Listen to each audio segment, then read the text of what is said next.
It's a Tuesday evening, and thank you so much for joining us on Ubuntu channel this evening. My name is Lawrence, taking you through this program called Let's Talk Politics. Remember, opinions expressed here do not necessarily represent the views of Ubuntu channel, but those of individuals speaking. And in this case, the individual we are looking at is Mukelabai. Mukelabai is here just as every other Tuesday to help us and digest some of the biggest issues happening in the world of politics in Zambia itself. Mukelabai, good evening and thank you for joining us once again. Good evening, Rollins, and good evening, viewers. It's good to be back on our issues, topic, politics. Well, we are not very active in terms of politics, but we have opinions as well. As citizens, we are entitled to our own opinion and the way we look at certain things, and we just hope that we will be able to explain or rather uh, state our position over certain things that we see fit or unfit in our society. And we just hope that many will participate, will join and contribute and air their views pertaining to what is uh, being discussed. So we're inviting you viewers to really come forward and let's engage each other instead of insulting one another on social media. Let us interact and have a reasonable agreements or disagreement where we shake hands at the end of the day and respect every leader's opinion. Thank you. Okay, I remember to you, our dear viewers, you are free to participate in this program by commenting on the social media platform you're watching us from, and we will be glad to hear from you as always. Now, this particular evening, we are looking at uh, the relevance of the former Republican president, that is Mr. Edgar Chagwa Lungu, in politics, in the political landscape of today. Now, before we even divert, uh, zero in on Mr. Edgar Chagwalungu, Mukelabai, let me start from the United Kwacha Alliance, that is UKA, that has been formed and seems to be gaining momentum so far. And uh, as usual, I'll first ask you what your thoughts are on this particular alliance. Well, you may call it an alliance, but we are in a democratic dispensation country, and anybody, all Zambians have the right to belong to any political party of their own choice without being persecuted or being judged.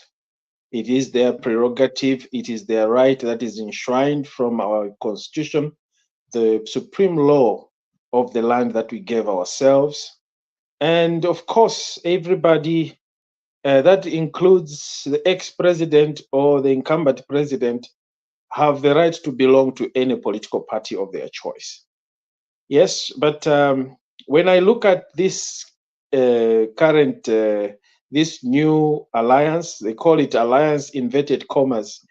I'm using inverted commas in a sense that these are the same people that were in the United, in a patriotic front that uh, have failed to challenge their wrangles or to fix their internal wrangles, and they have opted to venture into coming together and bring other people that had come out of this political party to form one big unity party that will challenge the current ruling party, because the current ruling party really stand a very good chance, is still popular despite the economical hardships. And we as Zambian, we understand what they have, what they inherited, and we see their intentions. And to see these guys who were in the very, who actually put us in this position, coming back, regrouping, and going, actually taking over from the we have people like Silavwe. I don't know whether you see Silavwe there. He is one of the youths that is a new guy on politics, on the political scene. But now here comes a giant politician who should have been in retirement by now. He comes in and take over and grabbing away the relevancy and the steam that young man ought to have given. This time around, he will be the reason why they're entertaining the young man, these youths around Uka. It's because they don't want to show as though they've just hijacked.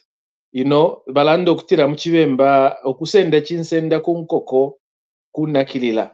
So this alliance that you see today with even Valungu coming back and forming this alliance, because this alliance ought to have been formed before Lungu even came into power. But the reason why this UKA was formed, it is to respond in a response of Mao Sampa's PF, that he has been declared the president, and he's even recognized, and PF has they could not sit down with the Mao Sampa, as we know them for who they are. They are too pompous, and they think their last word is final. They thought they're going to put Mao Sampa down like they did in 2014, somewhere there. But this time around, Mao Sampa moved a step ahead of them. There was no Tutwanguluwe to go and saw in. There was no, what's his name again? This other lawyer that woke the judge at mid of the night to go and get some injunction so that they could appoint. So there were no those legal jungles. I think Uyu lawyer wavo, what's his name? Makebi Zulu is overwhelmed with cases, and he could not redo it because they ought to have done it. But I feel he is the one who is still giving some hope or advice, legal advice to these guys to say, let us take it this way while we are pushing this case. And they can tell where the wind is blowing to, that they don't stand a chance. Hence UKA, hence the rebirth of UKA. Unfortunately, the Zambian people are looking, we see who UKA is and who has the financial muscle in UKA. Who do you think is the boss? Who do you think is the person behind UKA? All these mouthpieces. First Yes. and foremost, I think the direction that you're taking would be unfair because the first conversations on this alliance, Patriotic Front was not even involved. According to Madam Saboy Imboela on the previous on some platform, I heard her speak about this. She mentioned that actually part of the early agreements they made were that they don't want anything to do with the Patriotic Front in this particular alliance that they were coming up with. Just that statement in as an afterthought after they realized that part of the problems that they were facing in mobilization of their parties, the Patriotic Front too was suffering was in a similar situation, I should say. One of them being that the police has so much denied them permits to assemble, to mobilize their parties, and equally Patriotic Front was affected. the police, she was actually seemingly quoting the deputy inspector of general of police, talking about not ever giving the opposition parties a chance to mobilize themselves for some reasons whatsoever. Now, is it justifiable that because they feel they're being oppressed, they should then gang up and form an alliance? Well, you may look it in that context, but when you do you see Savoy Imboera today? Do you feel her presence? Do you see her relevance? Who has taken over the shadow of Uka? When you talk of Uka, who comes straight in your mind? You know, that is the issue. That is where you should understand to say the problem with us African is that we will thieves will regroup themselves, and the youths will be the ones actually cheering for the same thieves that stole their future. You know, these guys, they were in government, and to see the youth such as Imboela, Savoy, and Silavwe rubbing shoulders with these guys that we know have cases that are before the courts of law right now, and that we know that the reason why they were ousted out of power because of corruption, because of recklessness, because of their dirty work, and Zambian people rejected them 100%. And then you see the same youths that were in a forefront, that are supposed to be the beacon of hope, they go back to the same recycled, dirty, corrupt leaders to say, let's sit down together and form a alliance so that we can defeat or we can challenge this current government. What I can tell you is that UKA is a bitter organization that is meant to simply bring down the effort of the current government. Yes, they have the right to do it, but they're doing it in a legal way. But when you look at their intention, these guys, I'm telling you, they're going to give them time. You'll see how they are going to start fighting for power. I'm telling you because we know for who they are. Right now, Edgar Changwalungu is the one who is taken over the shadow. You know, when you talk of UKA, the very first person that comes into your mind, it's no longer Silavwe. It's no longer, what's his name again? Her name, Imboela, Savoy Imboela. But the person that comes out is Edgar Changwalungu. Why? Because he is the fish, the big fish that we ousted, that we took out. And now he's trying to come back, finding ways, using the same youths, using the very youths he stole from, to say, come support me, let's unite, let's put our heads together. He has failed to work with Mao Sampa. Right now, UPF is in shambles. Why? Because of him. And the individuals, the PF people, the people that really meant well, that really loves the PF Patriotic Front, right now they are disappointed to see on how the party has been divided. And now you see their area of interest going back to the person that defeated them, to say he's the one who is trying to cause division, who is causing division in their internal fight, which is so untrue. But if he's the one, if may I just finish my point? If HH and the UPND are the ones who are trying to who are dividing the EPF, why are they giving him the power to even divide them further by going and start forming other political parties so that they have divided? PF is dead right now. The only thing that is coming up now is UKA. UKA is the one that is going to be talked of the day. In PF, we had about how many president aspirants? Do you honestly think those people are happy that Edgar Changwalungu is back when they themselves are on record paying so much money wanting to be presidents? So you have to ask yourself those questions.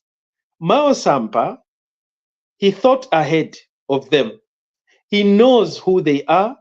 He knows how they bullied him. He knows what these guys are capable of doing through dubious means. But this time around, he thought ahead of them. Whatever confusion that they have in the PF, they should not rub UPND, because UPND has got nothing. If UPND has something to do with the PF, then the PF are so weak.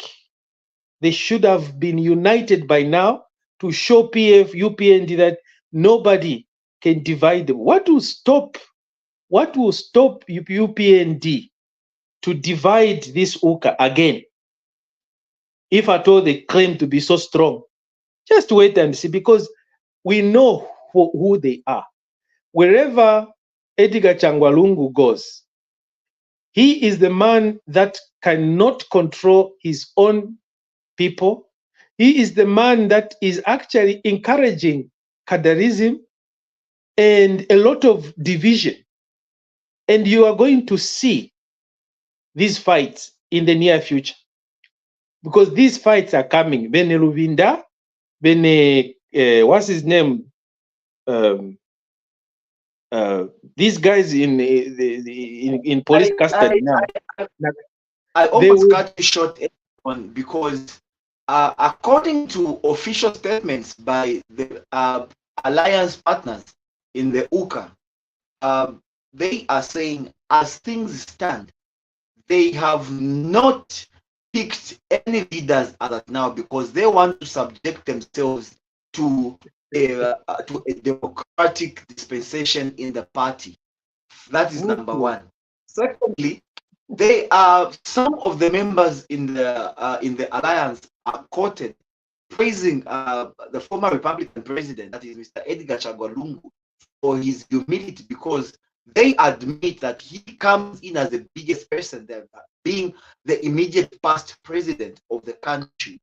But he has agreed to say he is not there per se to be the leader. And if people feel he is not the one suitable, they are free to support anybody else, and he is going to do the same. That is number two. So what if people decide to choose him? Well, obviously, he may put himself up to be chosen as leader of the alliance, but he is not imposing himself as the leader. That is where the difference is. Yeah. Now, drawing here, they are compared for parties like NDC, which also had an alliance with the current ruling party, that is the UPND. They are drawing comparisons to say the experiences they faced when they were with the United Party for National Development, UPND, in an alliance. The leadership of UPND actually were imposing themselves as leaders of the alliance before they could even decide on how to modalities to work out this. Whereas in this current dispensation they're in with the former Republican president, he has actually said it himself that he is not imposing himself. He's not going to call himself the leader. He's not actually going to be the leader, but imposing himself, unless if he is subjected to an electoral process, a democratic process within the alliance where he is chosen. I would love you to comment on that. Thank you. Who is the leader of UKA? They do not have a leader currently. The only position that has been given out so far is where they have Mr. Sakuya Skota as I'm not sure if it's a secretary or something like that. But he is the one in charge drafting all legal documents for the And alliance. where is the camera focusing on? Whose name is coming out so strong? I Is would say, Sakiwa Kota in the limelight? I'm not sure about that. Exactly. We don't even know. Most people don't even remember Sakiwa Scott. I saw him on one program where some callers would rather recognize Edith Nawakwi, but not. They had no clue who Sakiwa Scotta is. You know, some they even call him Arthurwin or Scottawin. You see, the man behind Uka is the man who with a large number of followers. And in this case, we had the second run-up in the previous general election that had the number about 1.8 for people that voted him, that voted for him. So in this case, the person that has the large number, even when it comes to business, if we talk about business, you cannot be busy talking about, no, we want to bring a leader that is going to, that has less share in a government, in a company. And that's the person you want to put as the CEO or the director or the board, whatever chair. Meanwhile, you are leaving someone that has billions of money. That's the one that you put, and you even want to fool yourselves that no, we have not yet decided who the leader is. When it is obvious, you can tell that this man has the majority, even the finances of all those guys. If you put them together, they can't even beat the number of the followers of Edgar Changwalungu. Edgar Changwalungu was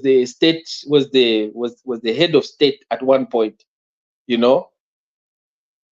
So this Uka Bela Mive Pa Ayoma Ifibalelanda, no, we haven't chosen yet. We haven't it is just to make you and me think that this is going to be a democratic whatever. Democratically, Edgar Changwalungu has numbers. That's why the camera focuses on nobody else. When Uka is mentioned, the name that comes out, the person that comes out is ECL. Even when he claims to be, no, I came at the last minute.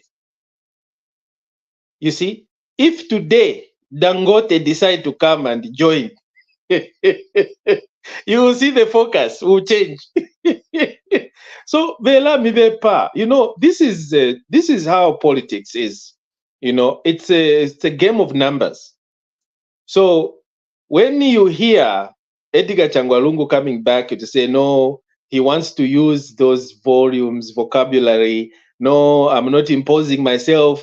If the people chooses, he's using the word, if people they choose that they want their leader, that it's me, then who am I to say no? When he knows that in the opposition, if not everyone that supports him, including the very people who are standing there, who are running as presidents, his colleagues who've signed signatures as the signatory to UKA as alliance. They know that even if they put a vote there, they won't even vote for themselves. They will vote for Edgar Changwalungu, their competitor, because they need to have an in-house also election, isn't it? If they want to be a democratic organization. But in this scenario that we are talking about, this UKA, no matter, even if today Edgar Changwalungu leaves UKA, you know, and he goes and forms or join someone else, let's say Citizen First, not even Citizen First, because Citizen First, he goes and join, who hasn't joined this, let's say he joins the Winter Kavimba. I promise you, you will see the number, Uka will die, and Winter Kavimba's party would grow because of Edgar Changwalungu, because of Edgar Changwalungu's followers, and the finance. This is the man that was the head of state. This is the man that we have accused of having had come from rags to riches within a shortest period of time. It's the man that was to be driven. That's why you see the wife is so humble, because she knows the history. That's why you see the family, the daughter, they are so humble because they know who their father is. And then suddenly he has the muscle, finance, money works. Okay? That's why we also blaming this current government to say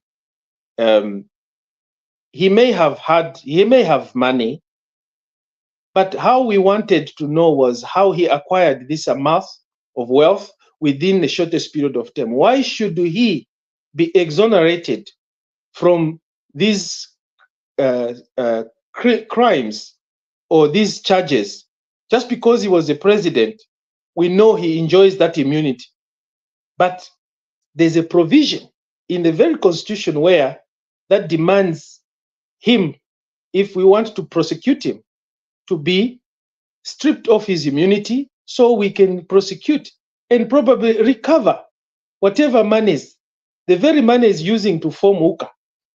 Probably it is our money, the very money that we are missing, that should have gone, that we should have used to subsidize the meal, subsidize fuel, you know, bali ibira apa kalamba, you know, but apata kurivo kutungewe katira, because the government in power has not, they've no interest in pursuing him. We haven't even heard from them talking about the stripping of his immunity so they can pave way and prosecute him. Yet all his ministers, all his former ministers, cabinet, they are before the court of law today, answering questions. Others, they have been, even inspector generals, deputy inspector generals of police, they have been found guilty with criminal cases, sentenced to jail. But the big fish himself is scot-free. I don't know whether they want to save him for last, but the longer we wait, he's going to destroy all the evidence. And that's why he's even daring them. If I stole, come. He's daring them. Strip me of this immunity, so you can prosecute me. He knows that he's now safe. 3 years out of office. What happened? There were a lot of evidence that has been buried here and there. Some of the evidence we can tell from the wife's cases, where monies they panicked. They started dishing out money to their relatives. So the traces are there. But we know that this current government, I don't know why it's treating our brother, the former president, with the baby gloves, so that probably they are also trying to avoid being prosecuted when they leave office. I don't know. But the Zambian people want the truth, because you can't be bashing somebody, telling you the country, this man stole, this man abused his power, this man recklessly, and his men and women are being punished. Yet he still goes around, even laughs at his failures. He's laughing by looking at prices, the economy, the quality of education, that he never left in any good standard. He never left anything in a good standard, and he wants to claim this is sub-zero standard when they bring free education that he failed to bring. Even when he had education that was chargeable education. There was no good quality education. Most of our children, they're roaming the street. They became cadres. They became street kids. So what has he produced during his tenure of office as the president for the 7 years, or as a party for 10 years that has been in office? They've produced cadres. They produced junkies that are now attacking people because they left school. They couldn't afford. Let's talk about since you've come in and talked about education. Let's look at the new allowances for those in university, for those on government sponsorship.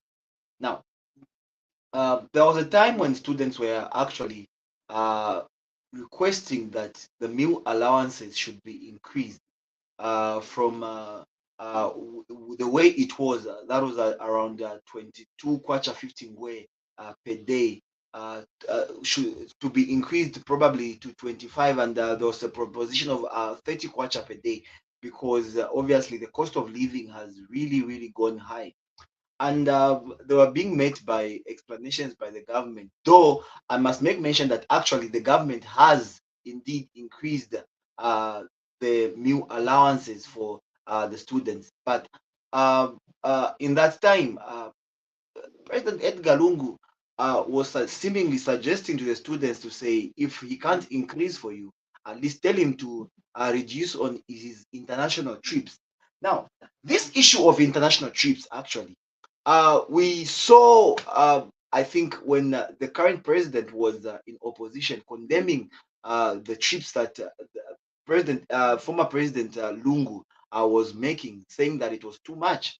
I also remember before then we had presidents that condemning the trips that President Rupia Banda was making as being wasteful. Could it be that we need to have a proper understanding of some of these trips? Because it looks like every president who comes in, before they come in, they're condemning the trips. And when they come in, they are breaking the records. You see, when you break the records, and the reason why Hakainde Ichirema had no choice but to jump on a plane to go abroad and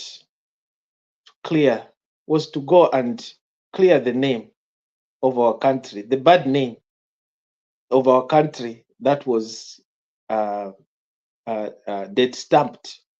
You know, our country was almost blacklisted, that we cannot, blacklisted from investors to come and invest. Our miners were leaving the country. These people are foreigners. They come to invest. They leave certain amount of money that we use as dividends to run our country. But their effort and their trust, the credibility of our country was at stake. Investors were leaving, they were flying out.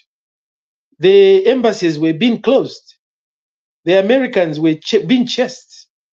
Why? Because we had a leader that thought he knew everything, and that thought he was doing the right thing, yet he was busy destroying, distorting the name of our country internationally.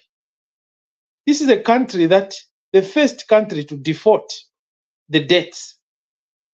You know, we heard how do you honestly think the world will look at you as a nation that has defaulted, and you are busy going to cry for investors to come and help you? Do you think investors would come and pump their billions of money into your country when you have a bad credit record? Just take it from the private individual perspective. If you have a bad credit, you can go to any banks. Would they even open up to give you credit? No. You will be starving. You will be broke. You be forever unless you make some adjustment. So were the trips that Hakainde Hichilema, despite him having condemned the fruitless, believe you me, fruitless trips that ECL made. ECL would make trips to go for partying. ECL would carry the whole cabinet or the whole entourage, including the chefs, the people that are cooking. And when the bill comes out, it's millions of dollars, not kwachas. But here is the person that you are blaming, that who has a heart, who is a millionaire. He can afford to buy himself a very luxurious jet for himself. Chooses to jump on a commercial for the first time ever in our African history. Nakuzimvera is an African community because we love bring and status. A president, a sitting president, jumping on a commercial jet, commercial plane, like any other ordinary person, in the name of trying to cut down some costs because the country was indebted. Just that act, how does that make the Zambian or the other people in other countries feel? How does that make our country look like? The country that was indebted, that was almost blacklisted. And then you see this new leadership, new leader that has come, and he chooses to live a cheaper life so that he can avoid to spend in Dalama Shaven. That is why today we are given, they've cut us some slack, to be able to listen to us and say, let us sit down and restructure the debt. Why? Because of the very trips that you today are laughing at and bombarding HH for. He is not he is not a hypocrite. Those trips were necessitated by the fake trips, by the costs, by the debts of ECL. So if you want to point a finger at somebody to blame today over the millions of trips that HH has made within 2 years, point at this gentleman. He is the reason why HH, despite condemning the fruitless trips, today HH made those trips. Today we are being considered as a nation to restructure, for restructuring of our debts. Is that not positive? Let me just ask my producer to load a clip, and then we see what exactly President Edgar Lungu has been up to of late, and then we can get to have some comments and see how we can react to some of these things. Let's just call upon my producer to just give us a clip, if it's possible.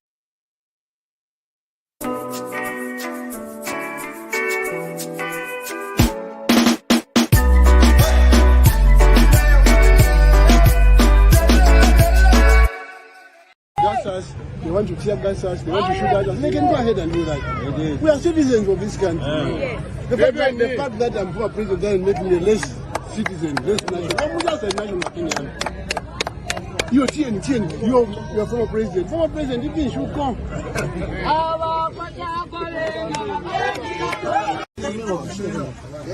Ego meeting.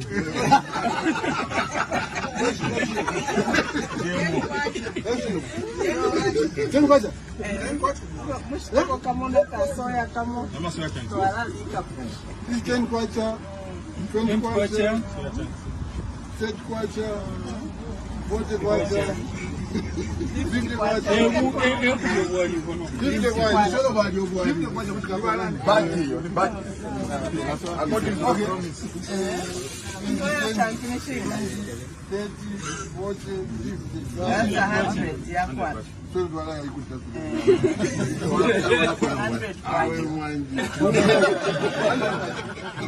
in terms of kilos, it's almost 1 kg. 1 kg. Yeah. 1 kg is 100 kwacha. Yeah. So because 2 here, 3 to share. It's more expensive.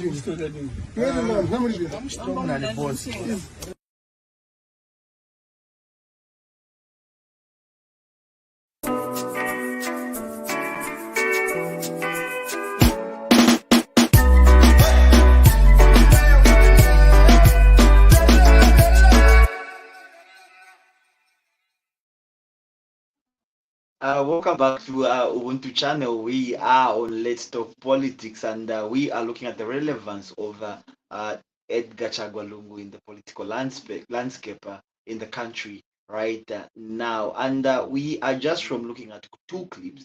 The first one is where we will start from, obviously.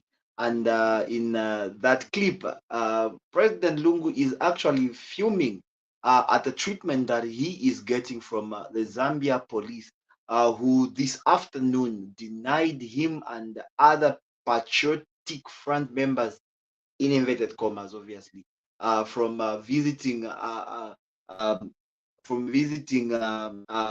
is Ambassador Emmanuel Mwamba and some other PF officials who have been detained at Kawata police. Now, Edgar Lungu obviously went there to go and give some solidarity to the man that he had worked with, and was trying to maybe have a glimpse of him and have a chat with him.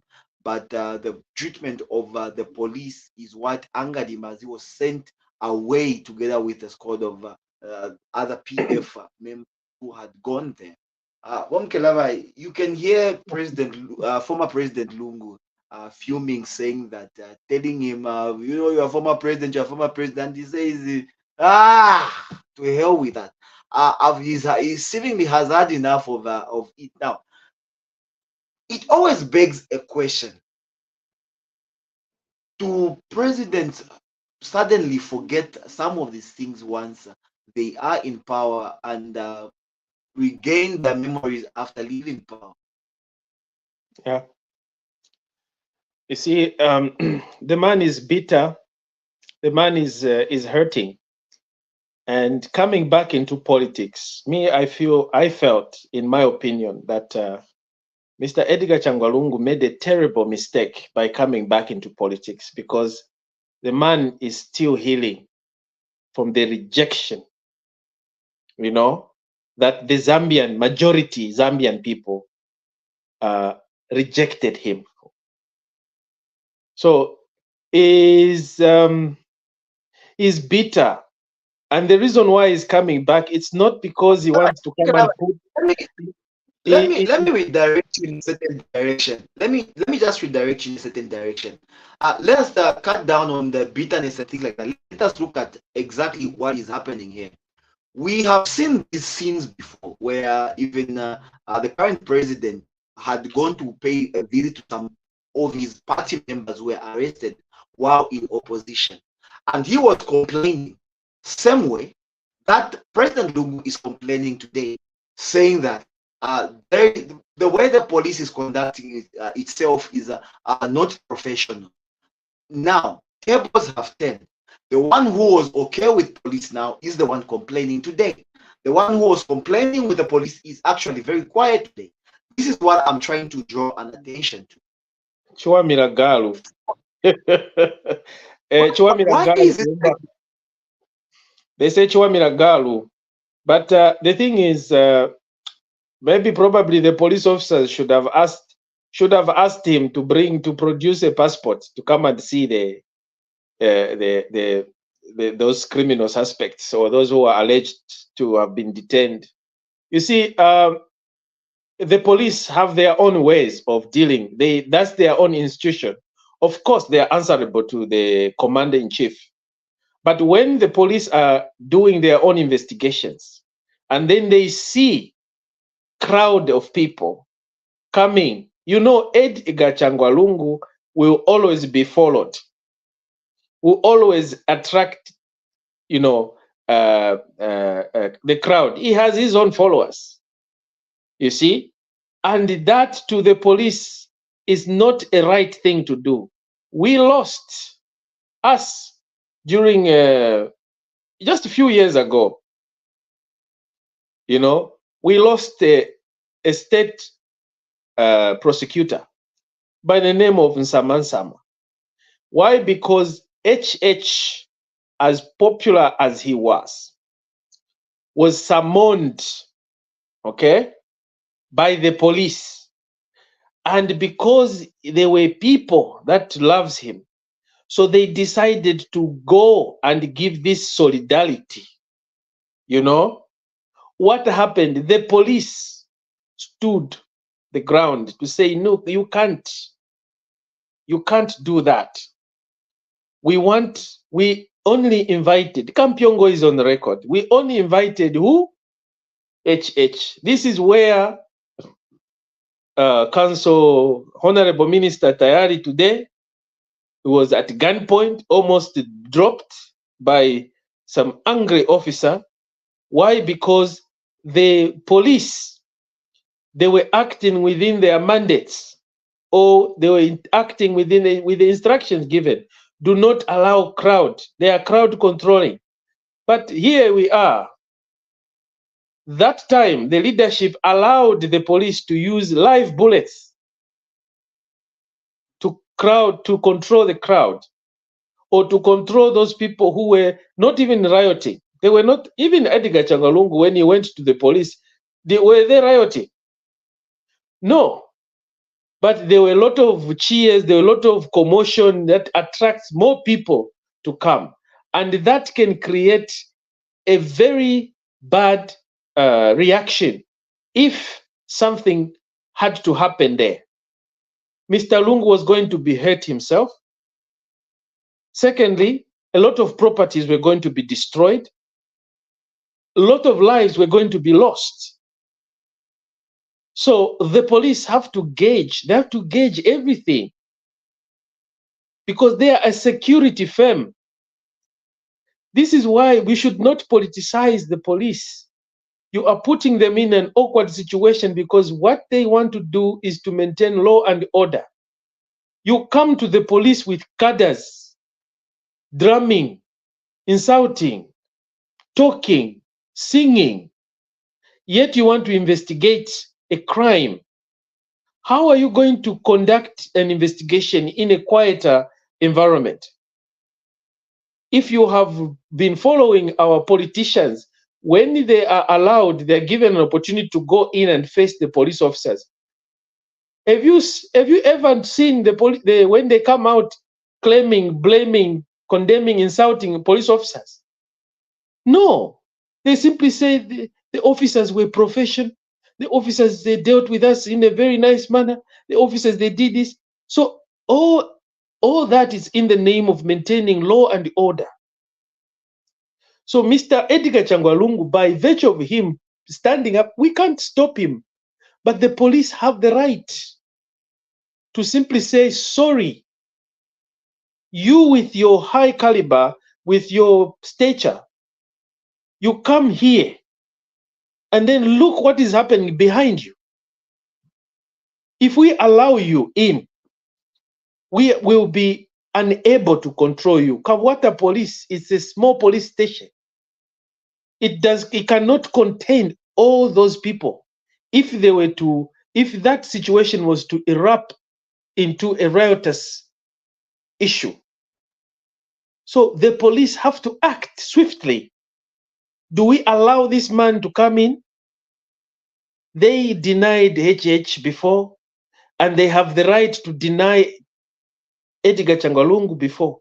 But if Edgar Changwalungu was to go to the police in his status before he was removed as president, the police would even organize the head of state is coming. They have to first of all send wreck. They have to clear. Nobody's going to walk, no cars were going to pass because the head of state is coming to see. So the difference is HH, if HH goes to the police to visit now, he is the boss. Everything, traffic will stop for him. But Edgar Changwa cannot be given that courtesy, cannot be given that treatment because his powers are no more. We only give power at a time. This instrument of power, they are given to one person or individual, and that is what is hurting the gentleman. That he's no longer enjoying those powers. He wants to be treated with us just because people still call him Your Excellency. Does not mean you now can command the entire force to follow you, because they have now their new leader. There's a new sheriff in town. So he has to get that in his head to say, sorry, the boss has spoken. HH was denied entrance into Chipata. We all know that. By who? The police. Who do you think those police officers were answerable to? The president, Edgar Changwa by then. So it was implied that it was Edgar Changwa that actually stopped HH from going, because HH was not a president of the nation. The police can do anything. They can say no. So Edgar Changwa is right. When they say ex-president Uko, yes, Uko, ex-president Uko, because you are no longer a president. So Okay, let him stay in his lane. Let us also bring in the second clip, Mukelabai, because we don't have much time. But in the second clip, he is seemingly shocked at how much Kapamela has gone, and he was counting how many probably a family needs to prepare a meal, and he was getting shocked to know that a meal at least 50 kwacha worth for Nshima alone for a proper meal to be served, and maybe he feels in his time he might have needed way less than that amount. Mukelabai, the realities of the expensive milling meal is upon us, and with these projected droughts now, it looks like it's going to be tough times ahead for Zambia. Yes. You see, that video or that stage, that to me, that was a stage. That's the propaganda we are talking about. Okay? And those are the quality of checks and balances that these guys who are claiming to be in the position are offering this government. When you see, Zambians should learn to investigate. And I'm glad that one of the people within the very video almost unveiled their so-called propaganda and their secret. You see, listen to the video clip where one individual was saying, when he said, so this is 100 kwacha. Now, when you look at that, is it 10 kg at 100 kwacha? Which one is more expensive? You go and buy a 25 kg at 270 kwacha or 50 kwacha or 80 or even 300. Huh? A 20 kg. And here is a person who wants to show you the Zambian people to say, look at this Pamela. This is 100 kwacha, 50. It is almost 1 kg is 50 kwacha. Actually, the reality of these things is that when you buy a 25 kg bag, it's actually way cheaper than buying in bits Yeah, Pamelas, so the more you keep buying, to my Pamela. to By the time Pamela, you are with actual amount of a bag, you might have just have bought half in Pamela things. So the yeah, thing is that the problem exactly, is that exactly my Zambians point. to buy a 300 at once. They would rather go and work. You go and maybe you are a bus conductor. You come back home with a 50 kwacha in that day, and you buy what you're going to eat that day. And tomorrow things work out themselves out just like that If every day. if In short, if that people are giving hand to mouth. if that is what you can afford at the time, because you don't have an employment, you don't have any business, you just want to wait for the politicians like Edgar Changwalungu, who are going to use money, the government money, to come and hand out. Then you have the right to buy those Pameras, because you don't know, and you cannot even call yourself a parent figure or a father figure or a man with a family house when you can't even plan. You don't have anything you're doing. You want to wait until 5 years or 10 years when we usher in the very people that corruptly destroyed the country to come back and start giving you to 10 kwacha, because that is what they are used to, spoon feeding them. And without giving them a tool, akakasu ulukasu kabieni kalimeni hapa, so that you avoid buying these Pamelas. That is the message Edgar Changwalungu is trying to say in that video. If you put those Pamela together, you will find that 25 kg is even much cheaper. So what is he trying to say?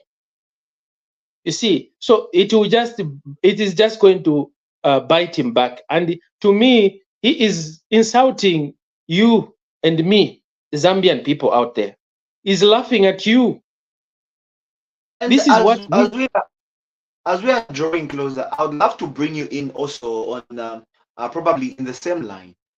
We heard that during the course of last week, the governor of the Bank of Zambia informing us that if the drought actually is worse than what was anticipated initially, we are not only looking at tough times ahead in terms of milling, but also we are looking at massive load shedding awaiting us. Now, the, I always ask myself, we've been in this situation before. We have come to a point where we realize that probably we cannot completely depend on hydro power because climate change is a reality and we have to move ahead of time. Now, I always want to ask myself, people responsible with institutions like ZESCO, have they made any strides from the time that we had load shedding up to now in terms of investment in other sources of energy? I cannot speak for ZESCO, but Yeah, for sure. all I can say is that ZESCO are also working under difficult circumstances, especially when they are also answerable to someone. ZESCO, it is on record that ZESCO owed Mamba Couriers a lot of money. ZESCO has debts. When we are talking about local debts, we are talking about the very company ZESCO. How is ZESCO going to come up with innovative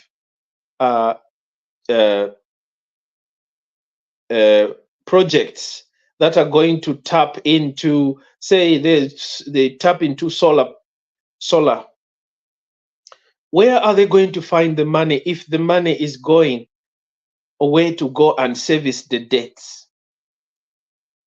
This is why we are still going back, and it trickles down to the people that destroyed our resources that should be made accountable so that if we recover whatever amount of money we can recover, we will be able to pay, we'll be able to invest, reinvest that money into something that is going to be viable and bring some energy source into our country to mitigate these future challenges, drought, for example.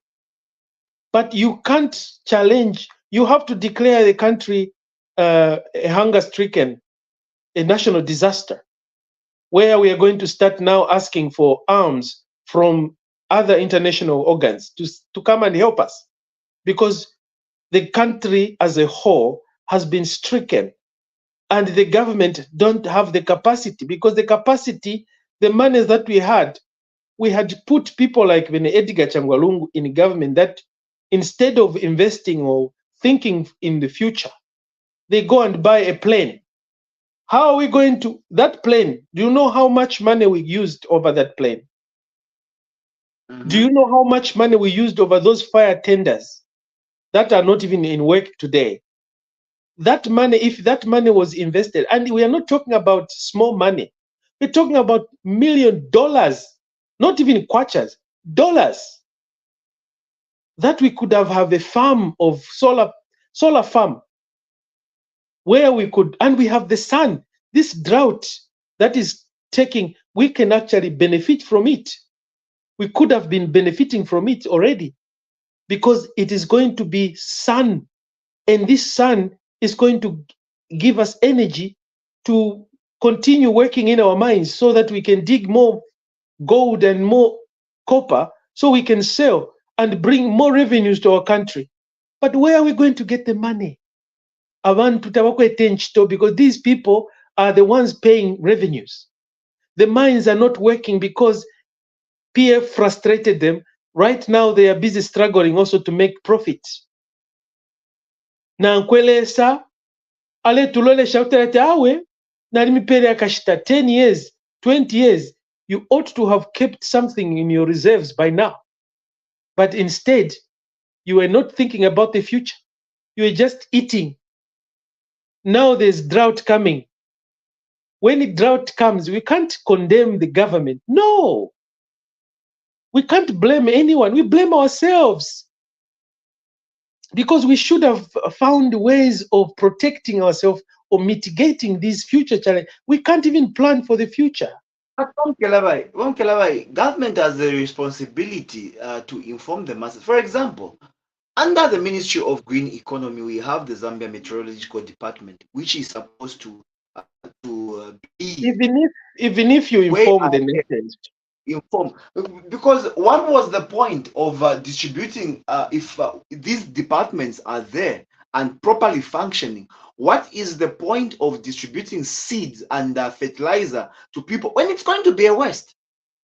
You see, the problem is that your system was also our system, the government institutions. You know, most of the institutions were non-functioning. The mindset of people running those institutions also was corrupt because of what they experienced, what they were subjected to. They no longer give a damn. Come rain, come sunshine, we don't give a shit. It is not us. Them, they're getting a check at the end of the day. So when there's someone who's trying to clean up the system, we brought in this new government to fix all these things, all these challenges. We say it is not going to be easy. We shouldn't just look at the monies that these guys store. They also brainwashed.